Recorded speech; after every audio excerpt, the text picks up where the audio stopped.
అన్నా లెజినోవా గారు మనందరికీ తెలుసు. పవన్ కళ్యాణ్ గారి భార్యగా, మెగా ఇంటి కోడలుగా ఆమె ఎంత హుందాదనాన్ని ఆమె కనబరుస్తున్నారో. నిజంగా ఈ సిచ్యువేషన్ చూస్తే ఎక్కడో రష్యాలో పుట్టి పెరిగారు.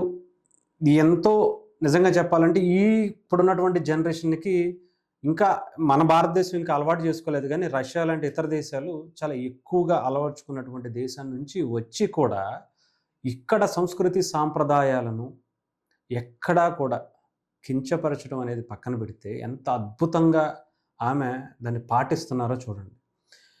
ఒక్కసారి నిజంగా వాళ్ళతో కలిసి భోంచేయటం, ఈరోజు అన్నదాన కార్యక్రమంలో అక్కడ ఉన్నటువంటి భక్తులతో కలిసి భోంచేయటం, అది కూడా నిజంగా ఎక్కడా కూడా ఆమె తెలుగింటి పిల్ల కాదేమో అనుకునే విధంగా కాకుండా ఎంత హుందాతనాన్ని ప్రవర్తిస్తూ ఆమె ఎక్కడా కూడా గుండు చేయించుకున్నాను కదా, నేను బయటికి కనిపిస్తే బాగోదేమో అని మగపిల్లలే చాలామంది ఇష్టపడరు. క్యాప్ పెట్టుకోవటమో ఇంకొకటి చేయటమో చేస్తూ ఉంటారు. అలాంటిది ఆమె చూడండి ఎంత హుందాగా, ఎక్కడా కూడా భయపడకుండా, సిగ్గుపడకుండా చాలా హుందాతనాన్ని, తన ప్రేమను, దేవుడి మీద ఉన్నటువంటి ఇష్టాన్ని కనబరుస్తున్నారంటే నిజంగా నేను ఒక వీడియో కూడా చూపిస్తాను.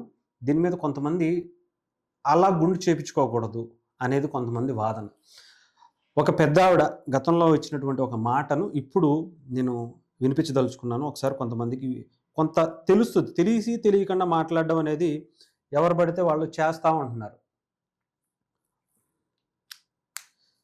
రైట్, ఒకసారి వినిపించే ప్రయత్నం చేస్తాను.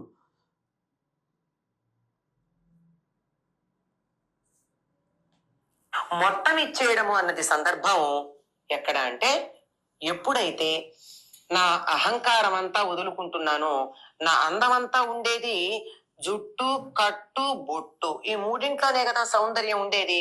అందులో ప్రధానంగా భగవంతుడు ఇచ్చినటువంటి అలంకారం ఏమిటి? పైనుంచి చేసుకోకుండా పుట్టుకతో వచ్చే అలంకారం జుట్టే, అందమైన జుట్టు.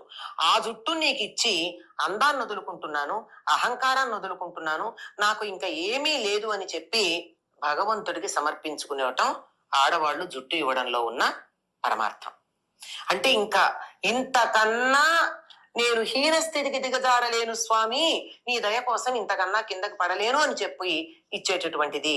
అలా ఇవ్వవచ్చు అని మనకి వెంకటేశ్వర మహాత్మ్యం లాంటి వాటిల్లో కొన్ని ఉదాహరణ పూర్వకంగా చెప్పడం జరిగింది.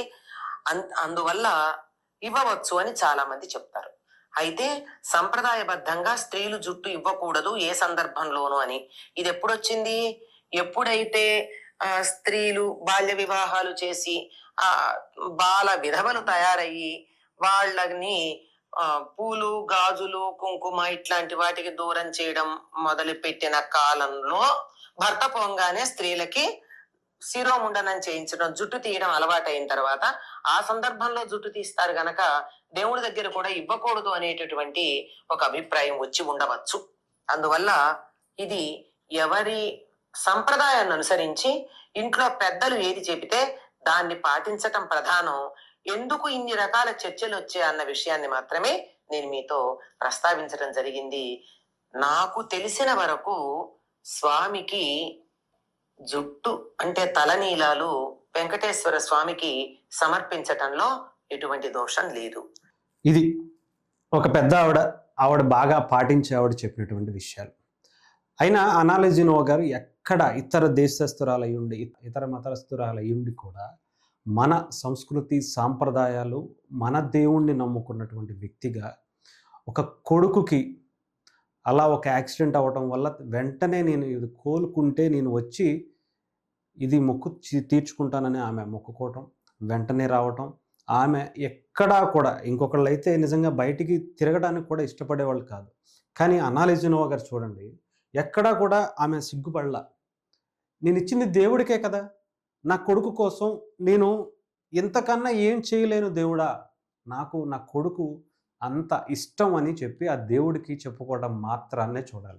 దీని మీద కూడా ఇంకా కొంతమంది సోకాళ్ళు ఇంకా పిచ్చి వేదలో ఏదో ఒకటి వాగాలే కదా అని వాగటమే పనిగా పెట్టుకున్నటువంటి కొంతమంది, ఆ కుటుంబం మీద ఏడుస్తూనే దాని ద్వారా వచ్చే డబ్బులతోనే బ్రతుకుతున్నటువంటి వ్యక్తులు చాలామంది ఉన్నారు. గతంలో మాట్లాడుకున్నట్టుగా వాళ్ళకి ఇంకా అదే బ్రతుకు తెరువు.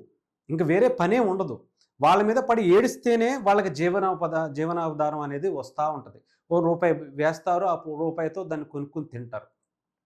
నిజంగా ఆవిడ ఆవిడ హుందాతనాన్ని ఈరోజు భారతదేశం గర్విస్తుంది.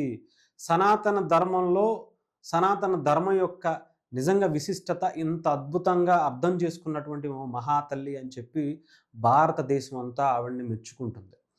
నిజంగా పవన్ కళ్యాణ్ గారు ఏం నేర్పారు అని అంటే ఇది ఈ సంస్కారాన్ని నేర్పారు. ఇలాంటి ఉన్నతమైనటువంటి విలువలని ఆమెకి నేర్పి సమాజం పట్ల ఉన్నటువంటి ప్రేమని అన్ని మతాల మీద, అన్ని కులాల మీద, అన్ని ప్రాంతాల మీద సమాజంలో మా భారతదేశంలో ఇలా ఉంటుంది అని అన్నా లెజినోవా గారికి చెప్పటం, ఆమె దాన్ని మనసులో అలాగే ఆమె మైండ్‌లో పెట్టుకున్నారు కాబట్టి ఈరోజు ఇంత ఉన్నతమైనటువంటి స్థానానికి ఆమె చేరుకోగలిగింది.